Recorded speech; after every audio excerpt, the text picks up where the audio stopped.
Bismillahirrahmanirrahim. Assalamualaikum warahmatullahi wabarakatuh. Waalaikumsalam warahmatullahi wabarakatuh. Innal hamdalillahi nahmaduhu wa nasta'inuhu wa nastaghfiruh wa na'udzu billahi min syururi anfusina wa min sayyiati a'malina. Man yahdihillahu fala mudilla lahu wa man yudlil fala hadiyalah.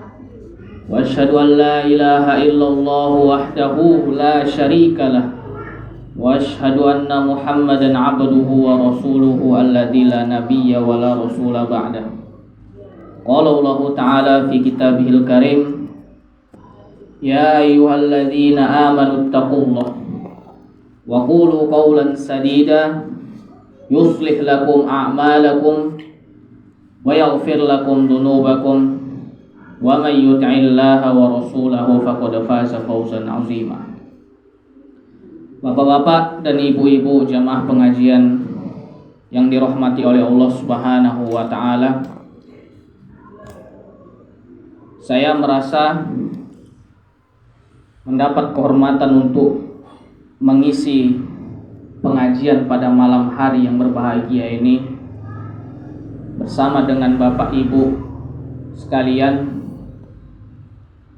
dan terkhususnya ini kali pertama saya berjumpa dengan Bapak Ibu di pengajian persaudaraan keluarga Minang. Ketika saya berbicara tentang Minangkabau Bapak dan Ibu sekalian, saya mempunyai dua kesan mendalam terhadap salah satu suku yang ada di Indonesia ini, Pak. Kesan pertamanya itu adalah moto atau pedoman hidup masyarakat Minangkabau yang sangat terkenal, yaitu adat basandi syarat, syarat basandi kitabullah. Tidak ada suku-suku di Indonesia ini, Pak, yang menjadikan pedoman hidupnya, moto hidupnya itu kitabullah. Dari Sabang sampai Merauke itu tak ada, Pak. Hanya Minangkabau sajalah yang menjadikan kitabullah itu sebagai sandinya, sebagai dasarnya. Dan ini berkesan bagi saya, Pak, karena begitu kuatnya Islam di Minangkabau ini, Pak. Begitu kuatnya Islam sehingga menjadi salah satu pedoman di dalam hidup beradat dan bermasyarakat. Kemudian kesan yang kedua adalah pengajian surau. Pengajian surau terkenal sekali di Minang itu, Pak. Dari dulu sampai sekarang masih berlangsung pengajian surau itu. Dan dari dua hal ini, Pak, lahirlah tokoh-tokoh agama itu. Tokoh-tokoh agama, tokoh-tokoh nasional, bahkan orang-orang berpengaruh di Indonesia dan mancanegara adalah bersumber dari dua hal ini, Pak. Mulai dari Bapak Proklamator kita Bung Hatta, Bung Syahrir, Kiai Haji Abu Salim, yang merupakan salah satu tokoh-tokoh nasional kita dan pahlawan nasional kita, hingga ke mancanegara seperti Syekh Ahmad Khotib Al-Minangkabawi, salah satu imam di Mekah dan salah satu imam mazhab Syafi'i ketika itu, dan juga Buya Hamka, ulama Minang yang tak ada seorang pun yang tak mengenalnya di Indonesia ini, Pak. Itu sumbernya adalah dua hal ini, yaitu yang pertama adalah tadi adat basandi syarat, syarat basandi kitabullah tadi. Kemudian adalah pengajian surau, dan semuanya itu bersekolah, merasai hidup, dan berpedoman kepada dua hal tadi. Itulah yang menjadi kesan saya ketika mendengar nama Minangkabau ini, Pak. Oleh karena itu saya merasa terhormat sekali bisa menyampaikan beberapa patah kata dari ilmu saya yang sedikit ini di hadapan bapak-bapak dan ibu-ibu sekalian, yang saya tentunya fakir ilmu dan juga seharusnya berguru dari bapak dan ibu sekalian mengenai pengalaman-pengalaman hidup. Oleh karena itu izinkan saya, Pak, menyampaikan beberapa patah kata pada malam hari ini yang judulnya adalah renungan kita seputar ayat-ayat puasa. Dan telah kita dengarkan bersama-sama tadi bacaan yang dibacakan oleh Ananda kita Royan mengenai ayat-ayat puasa yang diawali firman Allah itu dari ya ayyuhalladzina amanu kutiba alaikumussyiyam kama kutiba alal ladzina min qablikum la'allakum tattaqun ayyaman ma'dudat faman kana minkum maridun aw ala safarin fa'iddatum min ayyamin ukhra wa 'alal ladzina yutiqunahu fidyatun ta'amu miskin faman tatawwa khairan fahuwa khairun lah wa antasumu khairul lakum in kuntum ta'lamun. Kita bedah bersama-sama, Pak, Bapak dan Ibu sekalian, ayat-ayat puasa ini. Pertama-tama kita bacakan dulu firman Allah Subhanahu wa taala, ya ayyuhalladzina amanu kutiba alaikumussyiyam kama kutiba alal ladzina min qablikum la'allakum tattaqun. Yang artinya, wahai orang-orang yang beriman,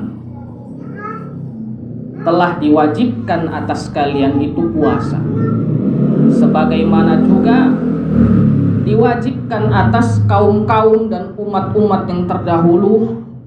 Moga-moga dengan puasa itu kalian bisa bertakwa kepada Allah Subhanahu wa taala. Guru kita bersama yaitu Buya Hamka, semoga Allah merahmati beliau, menjelaskan ayat ini. Permulaan sekali Allah mengatakan dan memanggil dengan panggilan ya ayyuhalladzina amanu, wahai orang-orang yang memiliki iman, orang-orang yang memiliki keyakinan dalam hati mereka. Ketika mendengar seruan ini, orang-orang yang memiliki iman itu akan berkata, perintahkanlah Tuhanku, niscaya akan kami laksanakan perintah-Mu. Beliau menyebutkan perkataan dari Abdullah bin Mas'ud, salah satu sahabat yang merupakan ahli tafsir, ahli dalam menyampaikan maksud Al-Quran. Abdullah bin Mas'ud menyebutkan ketika Allah menyebutkan ya ayyuhalladzina amanu, ketika Allah memanggil dengan sebutan orang-orang beriman, kami terbentang menyambut panggilan itu, terbentang mendengarkan seruan itu, bersiap untuk menyambut apa yang hendak disampaikan Tuhan kepada kami, apa perintah yang hendak dipikulkan ke pundak-pundak kami. Oleh karena itu, seruan kepada orang-orang yang beriman adalah seruan yang terhormat. Dengan seruan itu Allah memberikan penghormatan kepada kita, Pak. Allah menyeru kita sebagai orang-orang yang beriman. Seruan yang menumbuhkan harga diri. Dan sebagai akibatnya timbullah keyakinan bahwa perintah itu tidak akan berat. Sebab hubungan yang paling tinggi antara seorang mukmin dengan Tuhannya adalah hubungan ridho dan cinta. Sehingga tidak ada sesuatu pun yang terasa sulit dan berat, karena Allah Subhanahu wa taala pernah mengatakan di dalam firman-Nya, La yukallifullahu nafsan illa wus'aha. Aku tidak akan membebani hambaku dengan sesuatu yang tak pernah ia sanggupi. Maka dari dalam lubuk jiwa keluarlah ucapan dari diri kita, yaitu sami'na wa ata'na. Kami dengarkan perintahmu ya Allah dan kami laksanakan. Demikian perkataan guru kita Buya Hamka di dalam risalah beliau mengenai tuntunan puasa, tarawih dan sholat hari raya. Selanjutnya di dalam ayat tersebut Allah berfirman, la'allakum tattaqun. Dilanjutkan di ayat selanjutnya, ayyamam ma'dudat. Dari dua penggalan ayat ini Pak, apa yang bisa kita simpulkan? La'allakum tattaqun. Beliau juga menyebutkan makna dari takwa itu Pak. Makna dari takwa. Bapak dan ibu-ibu yang dirahmati oleh Allah Subhanahu wa taala, beliau menyebutkan puasa bukanlah semata-mata ujian dan cobaan atas kekuatan dan kesanggupan memikul tugas. Bukan itu Pak. Bukan karena kita bisa memikul tugas itu Allah coba kita, bukan hanya itu saja maknanya. Bukanlah ia suatu beban berat yang di belakangnya tidak ada maksud. Puasa adalah latihan dan pendidikan. Ia adalah perbaikan agar menjadi bersih. Ia adalah pembentukan akal dan budi. Ia adalah penaklukan hawa nafsu kepada akal yang murni. Ketika lulus dari latihan dan cobaan itu, manusia akan menjadi utama dan kuat. Dia dapat mengatur dirinya sendiri, menaklukkan syahwatnya, menuju kepada cita-cita yang tinggi. Kemudian beliau juga menyebutkan hikmah terdalam di balik syariat puasa itu Pak, Bapak dan Ibu. Sementara terhadap barang yang halal saja kita dapat menguasai diri, apalagi terhadap perkara yang haram. Di dalam keadaan panas terik dan kehausan, melihat air sejuk, air dingin yang menyegarkan, ia bisa menahan diri untuk tidak meminumnya. Apalagi terhadap air yang bersumber dari tempat yang kotor. Jadi Bapak dan Ibu sekalian, guru kita Buya Hamka mempermisalkan halal dan haram itu dengan air Pak, Bapak dan Ibu. Dengan air. Jikalau ketika Allah memerintahkan kita untuk meninggalkan yang halal saja bisa kita penuhi perintahnya, maka hasilnya ketika Allah menyebutkan hal-hal yang haram, tidak ada pikir dua kali ketika kita akan meninggalkannya. Langsung kita tinggalkan Pak, pasti. Langsung kita tinggalkan hal yang jelas-jelas buruk, jelas-jelas kotor, jelas-jelas haram, maka akan langsung kita tinggalkan, disebabkan kita memenuhi perintah Allah tadi.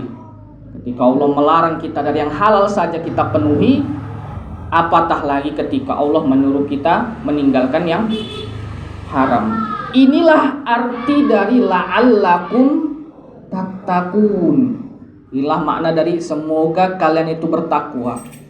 Takwa itu Pak, makna takwa dan takwa itu Bapak Ibu dan sekalian, maknanya itu adalah melaksanakan perintah dari Allah dan meninggalkan larangan dari Allah karena kita takut akan azab Allah. Disebabkan kita takut akan azab Allah dan mencapai keridhaan dari Allah. Itu Pak, Bapak dan Ibu. Maka sebagaimana disebutkan oleh Buya Hamka tadi, paslah tujuan itu Pak. Kita meninggalkan yang halal semata-mata karena berharap ridho dari Allah, semata-mata karena melaksanakan perintah Allah. Apatah lagi ketika meninggalkan yang haram. Kemudian hikmahnya juga, Pak, ayyaman ma'dudat di sini. Apa hikmahnya? Hari-hari yang berbilang. Hari-hari yang berbilang, bisa terhitung harinya. Jikalau kita kaitkan puasa ini dengan kehidupan kita, Pak, mirip sebenarnya. Puasa dengan kehidupan kita itu mirip. Puasa itu hitungannya hari-hari yang berbilang.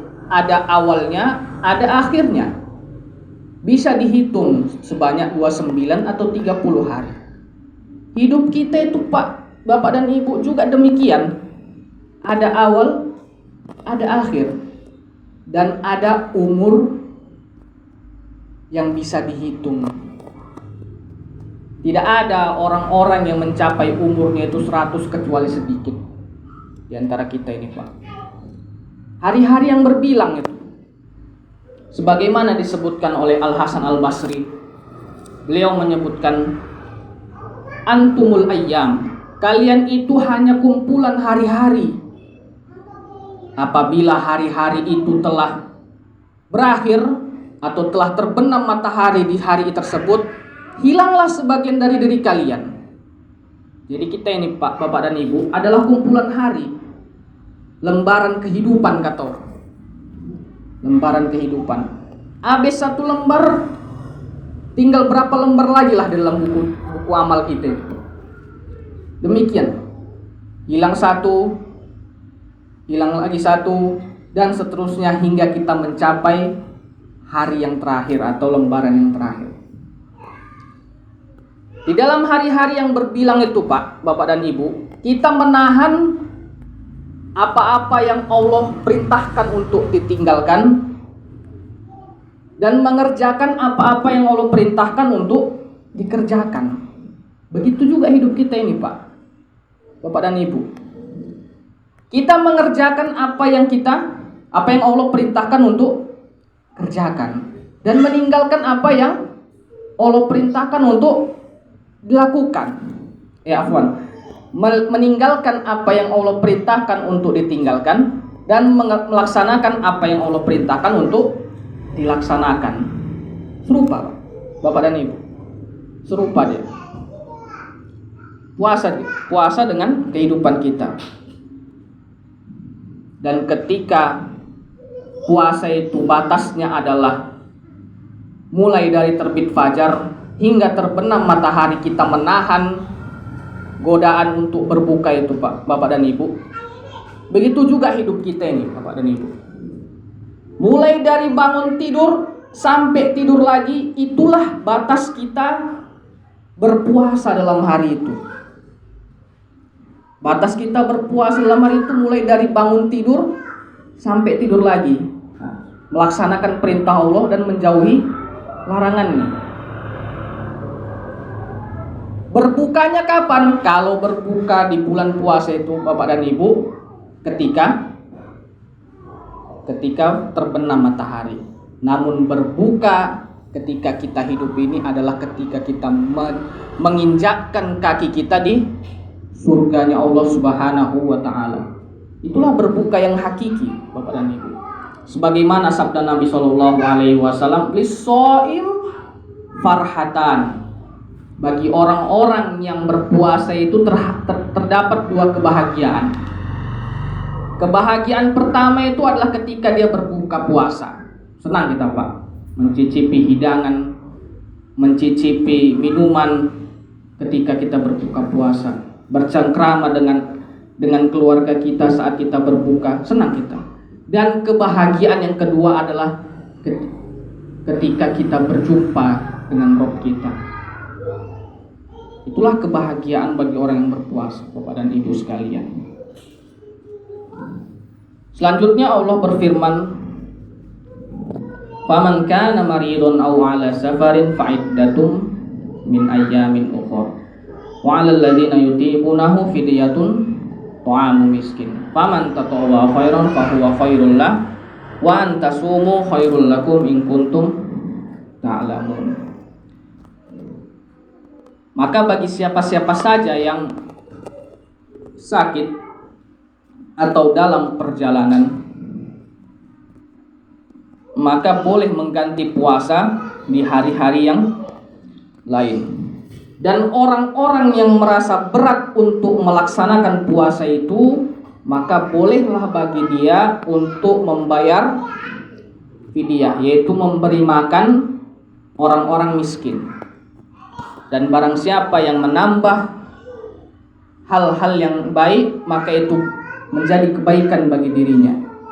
Dan orang-orang yang memilih untuk berpuasa di saat sempit tersebut, maka itu adalah lebih baik juga untuk dirinya, jikalau kalian mengerti. Di dalam ayat ini, Pak, Bapak dan Ibu sekalian yang dirahmati oleh Allah Subhanahu wa taala, Allah menyebutkan 3 sebab. 3 sebab mengapa orang-orang itu atau mengapa kita ini tidak mampu untuk berpuasa. Yang pertama sebabnya adalah mampu namun kondisi tak memungkinkan. Nah, itu.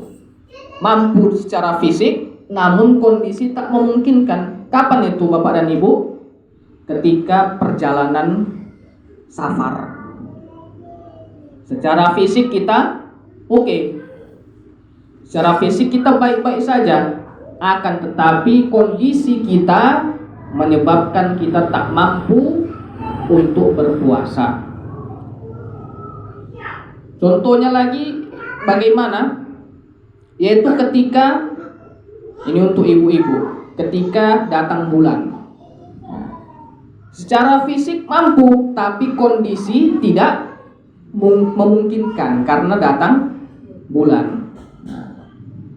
Maka solusinya Allah memberikan solusi menggantinya di hari yang lain. Boleh kita tak berpuasa, ibu-ibu dan bapak-bapak sekalian. Sebab yang kedua adalah tidak mampu namun waktunya sementara. Tidak mampu namun waktunya sementara. Misalnya bagaimana ketika kita sakit.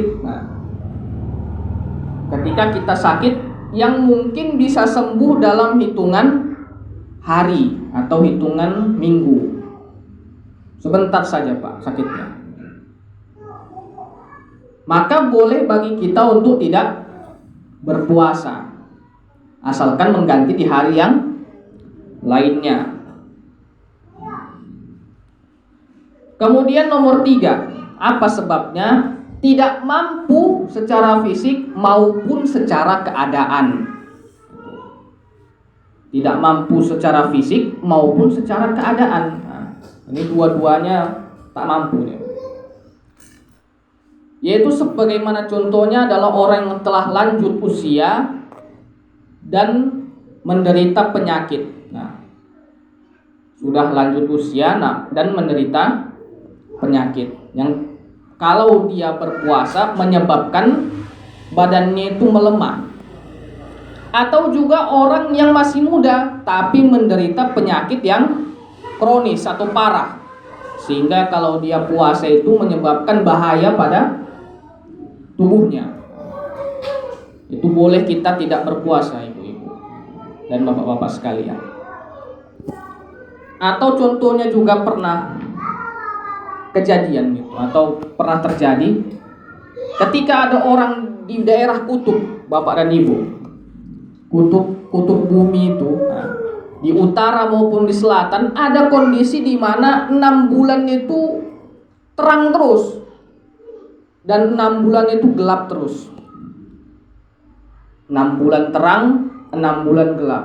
Jadi kalau ada yang tinggal di kutub tersebut, namun pada saat itu terang, pada saat bulan Ramadan dia mendapati rumahnya itu terang terus selama 6 bulan, maka boleh bagi dirinya untuk tidak berpuasa. Karena syaratnya apa Bapak Ibu? Kalau kita mau berbuka, tunggu terbenam matahari itu kan. Ini tak terbenam dia mataharinya, berkeliling terus di angkasa itu, tak terbenam dia mataharinya di kutub itu. Maka tidak mengapa kalau dia berbuka dan tidak berpuasa, asalkan membayar fidyah tadi. Atau dalam pendapat lain, boleh dia menggantinya di hari yang lain.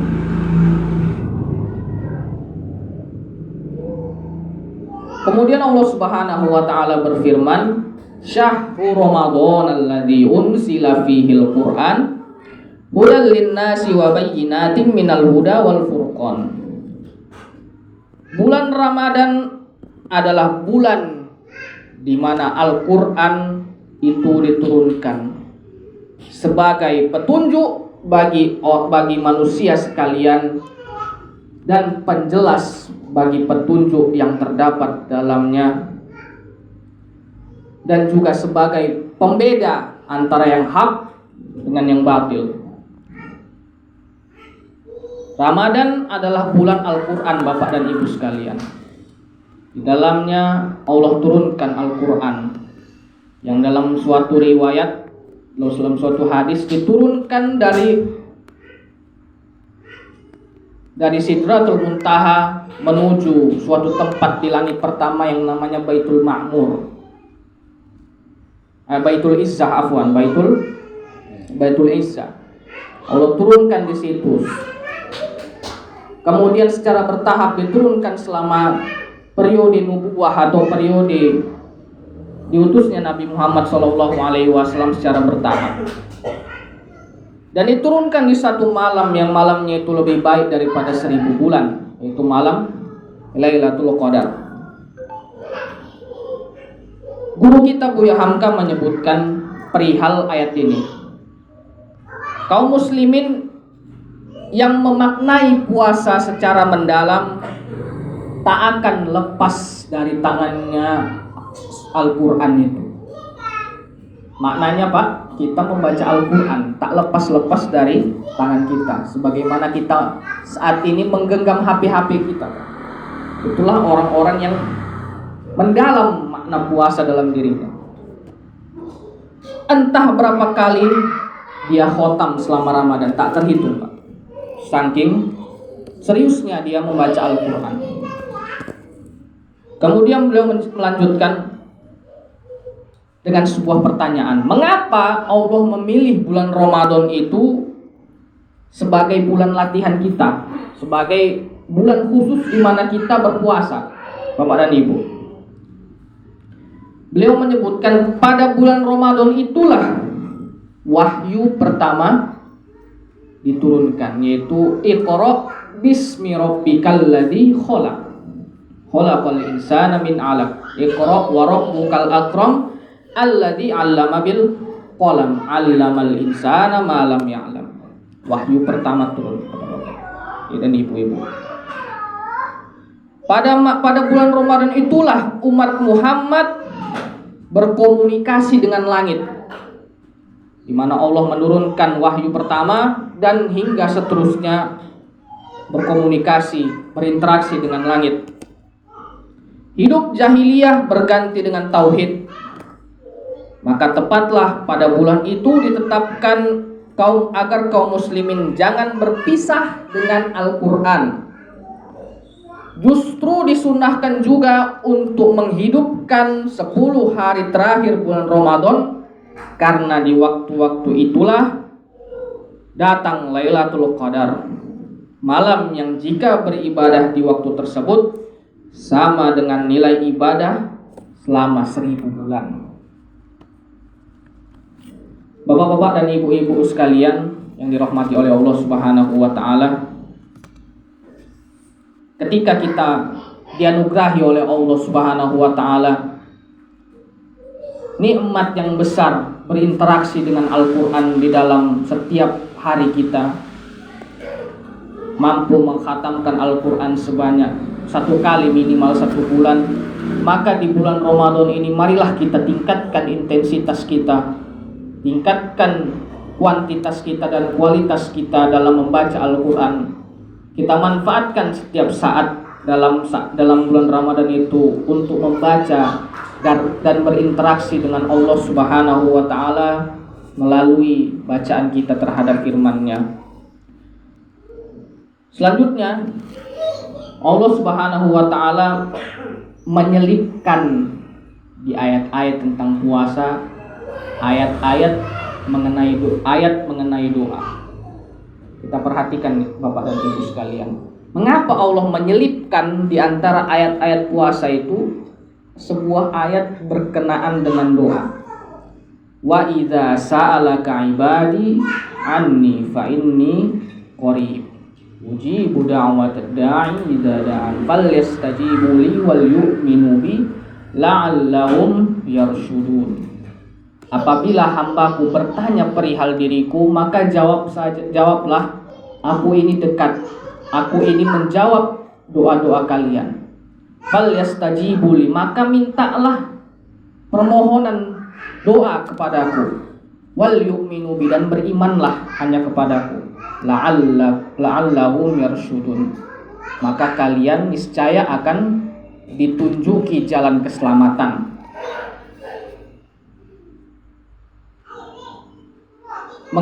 Para ulama ahli balaghah atau ahli sastra Arab yang mendalami makna-makna Al-Quran menyebutkan, Bapak dan Ibu sekalian, mengapa Allah menyelipkan ayat tersebut di antara ayat-ayat puasa. Karena pada bulan Ramadan khususnya, pada saat kita berpuasa itu, Bapak dan Ibu sekalian, Allah bukakan seluas-luasnya kesempatan kita untuk berdoa dan meminta pengabulan doa-doa kita, Bapak dan Ibu. Contohnya bagaimana? Doa orang-orang yang sahur itu mustajab, Bapak dan Ibu sekalian. Doa orang-orang yang sahur itu mustajab sebagaimana disabdakan oleh Rasulullah SAW. Doa orang yang berbuka pun mustajab. Ketika sahur dan berbuka sudah mustajab. Ketika orang berpuasa pun berdoa dia mustajab juga. Mulai dari kita sahur sampai kita berbuka, mustajab semua doa kita, Bapak dan Ibu sekalian. Terlebih lagi ketika datang waktu-waktu yang mustajab juga. Ketika kita sholat, antara azan dan iqamat terdapat juga waktu mustajab. Ketika satu masa pada hari Jumat kita berdoa, ada juga situ waktu mustajab. Allah bukakan selapang-lapangnya, seluas-luasnya waktu kita untuk berdoa, meminta pengabulan doa dari Allah Subhanahu wa taala, kepada Ibu sekalian. Terlebih lagi ketika kita berdoa bertepatan dengan malam Lailatul Qadar, 1000 kali pengabulan kita terhadap doa tersebut. Maka banyak-banyak kita berdoa, Bapak dan Ibu sekalian, meminta hanya kepada Allah dan meminta pengabulan hanya kepada Allah Subhanahu wa taala. Selanjutnya di ayat yang terakhir mengenai puasa ini, Allah merincikan hukum-hukum seputar puasa. Mana saja yang boleh kita melakukannya dan mana saja yang tidak boleh kita melakukannya. Di dalam permulaan ayat Allah berfirman, "Uhilla lakum lailatas syiyamir rafathu ila nisaikum. Hunna libasul lakum wa antum libasul lahum." Diizinkan, dihalalkan, dibolehkan bagi kalian untuk bergaul dengan istri kalian di malam bulan Ramadan. Itu yang pertama, ibu-ibu dan bapak-bapak sekalian. Boleh kita bergaul dengan istri kita pada malam bulan Ramadan. Nah, kalau siang tak boleh, karena disebutkan di situ malamnya. Alimallahu annakum tahtanuna anfusakum fataba alaikum wa afa ankum. Allah telah mengetahui bahwasanya kalian itu tak mampu nahan kemauan kalian. Tak mampu kita itu, Bapak dan Ibu sekalian, sebulan penuh itu tertahan kita tak mungkin. Maka Allah izinkan pada malam hari. Wa kulu washrabu hatta yatabayyana lakumul khaytul abyadu minal khaytil aswadi minal fajr.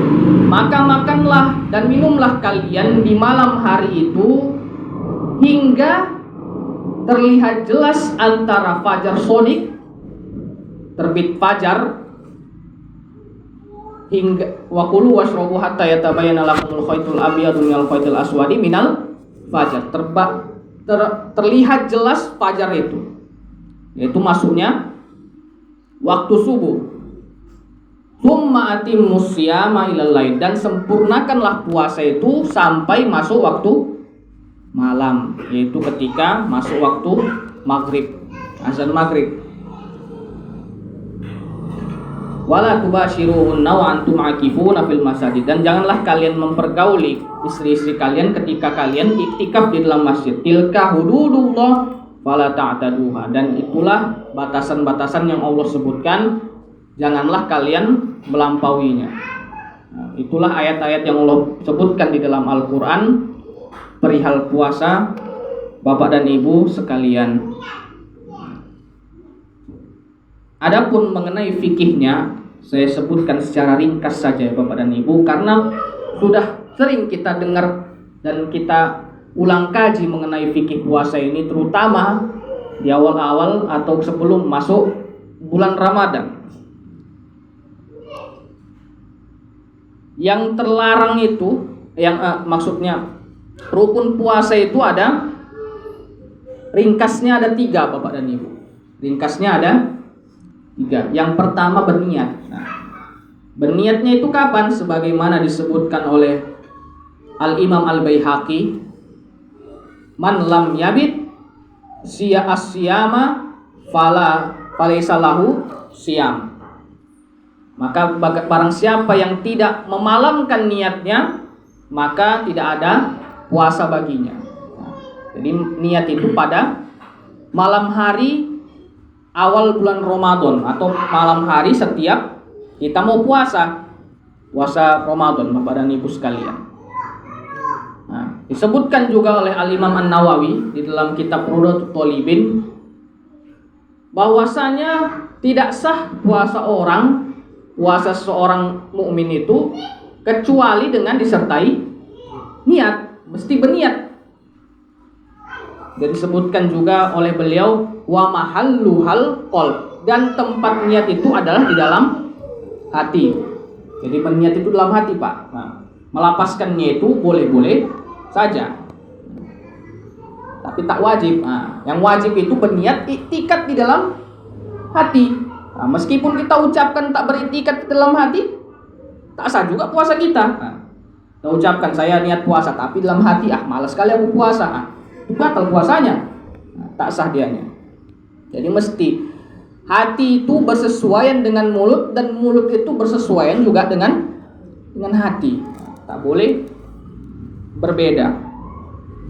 Yang pertama tadi niat. Yang kedua menahan segala yang membatalkan, baik membatalkan secara amaliyah puasanya atau membatalkan pahala puasanya. Nah, membatalkan amaliyah itulah yang masuk itu, Pak, Bapak dan Ibu. Nah, yang membatalkan itu terbagi menjadi 2 macam. Dari sekian banyaknya yang membatalkan puasa itu, Bapak dan Ibu sekalian, terbagi menjadi 2 macam saja. Yang pertama yang masuk, yang kedua yang keluar. Yang masuk sama yang keluar. Yang masuk apa saja itu, Bapak dan Ibu sekalian? Yang masuk melalui kerongkongan. Yang masuk melalui kerongkongan, jalan masuk makan. Nah, itulah. Mau itu makanan, mau itu minuman, mau itu obat, nah, mau itu benda lain. Nah, asalkan dia masuk lewat kerongkongan, masuk dia ke dalam perut lagi, terus ke dalam perut, nah, bakal puasa kita. Atau yang sejenis dengan makan dan minum yang bisa memperkuat tubuh. Nah, contohnya apa ini, Bapak dan Ibu? Infus. Nah, infus juga. Karena infus itu makanan bagi orang yang sakit, tak bisa makan. Atau suntik glukosa. Nah, istilah kedokterannya sekarang. Dia disuntik cairan gula. Nah, cairan gula karena badannya itu lemas, kekurangan zat gula, lemas dia. Disuntiklah suntik gula, entah di perut, di badannya. Tidak mesti di satu bagian tubuh saja, entah itu di bagian bahu entah itu di bagian, mohon maafnya, bagian bokong itu, disuntik glukosa agar apa? Terpenuhi zat gizinya. Atau juga suntik-suntik yang sifatnya itu suplemen makanan, suntik vitamin C, suntik vitamin D, suntik vitamin B dan sebagainya, itu termasuk kepada yang membatalkan puasa tadi. Kemudian masuk apa lagi Bapak dan Ibu sekalian? Masuk yang satu itu, berhubungan suami istri, mohon maaf nih Bapak dan Ibu. Itu masuk, yang masuk. Terus yang keluar apa Bapak dan Ibu? Yang keluar itu mengeluarkan sesuatu dari mulut dengan sengaja, yaitu muntah. Mengeluarkan muntahan dari perut secara sengaja. Kalau tak sengaja, batal tidak? Tidak batal karena tidak sengaja. Misalnya Bapak dan Ibu di perjalanan lupa minum antimu, mabuk, muntah di perjalanan itu, batal puasanya? Tidak batal. Tapi boleh membatalkan karena sebab Bapak dan Ibu perjalanan. Boleh batal puasanya sebab perjalanan tadi. Tapi tak batal puasanya karena muntah. Nah, itu dia. Muntah dengan sengaja. Kemudian apa? Keluar yang selanjutnya, yaitu keluar sesuatu dari, mohon maafnya, kemaluan. Baik itu berupa air mani atau darah haid. Apabila keluar sesuatu dari kemaluan, maka bisa membatalkan puasa. Terlebih lagi dilakukan dengan sengaja, itu bisa membatalkan puasa. Selanjutnya apa Bapak dan Ibu sekalian? Keluar dari Islam. Keluar dari Islam. Itu keluar juga Bapak dan Ibu, keluar dari Islam, murtad. Tidak lagi menjadi orang Islam. Itu bisa membatalkan puasa. Misalnya dia tengah-tengah hari ditawari oleh misionaris, nauzubillah, keluar dari Islam, qadarullah, atau mohon maafnya keluar dia dari Islam, maka tak berlaku lagi syariat puasa untuk dirinya. Selanjutnya apa lagi Bapak dan Ibu? Keluar dari kesadaran, tak sadar, pingsan, atau menjadi gila, maka tak berlaku lagi syariat puasa pada dirinya karena hilang akalnya. Sebagaimana sabda Nabi, rufi'atil aqlam an salas, diangkat pena catatan amal itu dari 3 orang. Dari orang yang gila sampai dia sadar, salah satunya. Terus apa lagi Bapak dan Ibu sekalian mengenai pembatalnya? Atau mengenai hal-hal yang dikira membatalkan namun tidak batal. Apa saja itu? Yang pertama adalah makan dan minum tanpa sengaja. Makan dan minum tanpa sengaja. Biasanya awal-awal bulan Ramadan ini Bapak dan Ibu, kita awal-awal bulan Ramadan masih terbiasa. Pagi-pagi ada lauk, kita gas. Atau pagi-pagi haus tenggorokan, kita minum. Ternyata tahu-tahu diingatkan oleh suami kita atau istri kita atau anak kita, Bapak, Ibu kenapa gak puasa? Loh, puasanya ini karena baru awal-awal Ramadan, gitu. Masih terbiasa. Jadi itu tidak membatalkan makan dan minum dengan tanpa sengaja. Yang kedua adalah suntik atau obat yang bukan zat gizi tadi Bapak dan Ibu. Sebagai contohnya obat apa? Obat misalnya suntik insulin. Insulin itu kan bukan zat gizi Bapak dan Ibu, itu hormon. Hormon untuk mengatur gula darah, itu tidak membatalkan. Atau suntik-suntik apa lagi Bapak dan Ibu? Suntik yang sifatnya obat, bukan sifatnya suplemen atau sifatnya gizi. Boleh dia. Yang ketiga pada Bapak dan Ibu sekalian, yaitu bekam atau donor darah. Selama tidak khawatir orang yang bekam itu atau yang donor darah itu lemas.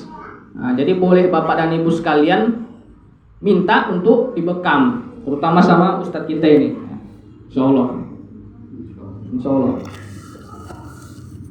profesional beliau ini. insyaallah. Boleh kita berbekam. Yang keempat, mencicipi masakan. Nah, ini untuk ibu-ibu. Kalau bapak-bapak mencicipi masakan, nanti kelewatan. Nah, cicip-cicip, kok enak ini. Makin banyak yang dicicip. Nah, boleh ibu-ibu. Sebatas sampai lidah saja, jangan ditelan. Nah, kalau ditelan, masuk kepada yang pembatal puasa tadi. Kumur-kumur dan masukkan air ke hidung. Nah, kumur, masukkan air ke hidung boleh, selama tidak berlebihan. Selama tidak sengaja kita berkumur itu untuk menenggak atau menelan sedikit air dari kumur-kumur kita, nah, itu boleh Bapak dan Ibu. Kita berkumur-kumur. Tapi kalau sengaja kita menelan air tadi yang kita kumurkan, maka itu termasuk pembatal puasa. Kemudian menyikat gigi di siang hari. Selama tidak dikhawatirkan odol yang kita pakai itu tertelan.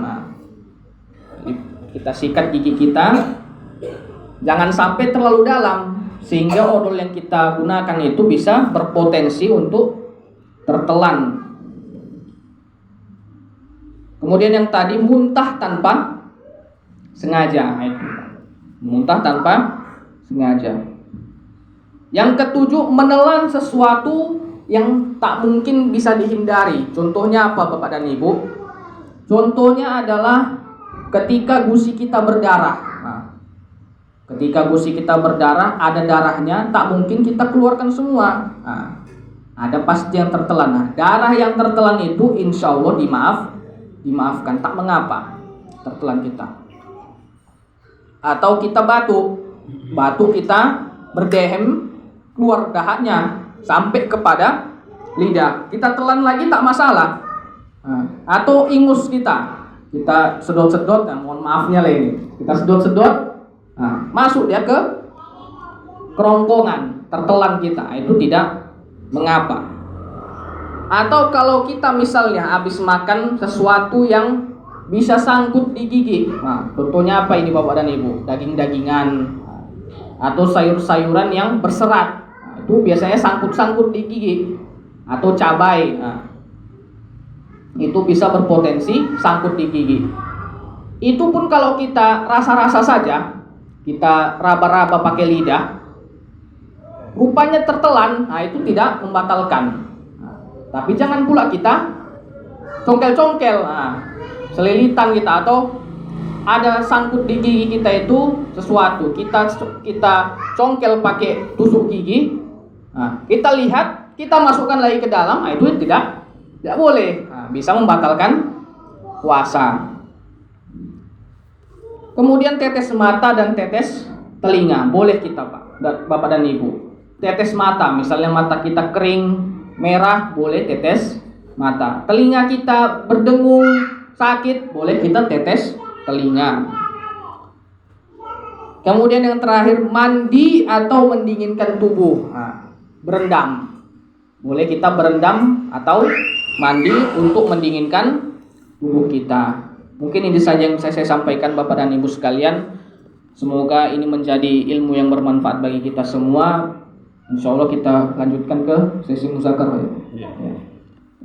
Assalamualaikum warahmatullahi wabarakatuh. Waalaikumsalam warahmatullahi wabarakatuh. Jazakallah khairan kepada Pak Ustadz yang telah menyampaikan kepada kita tentang pentingnya fikih-fikih puasa.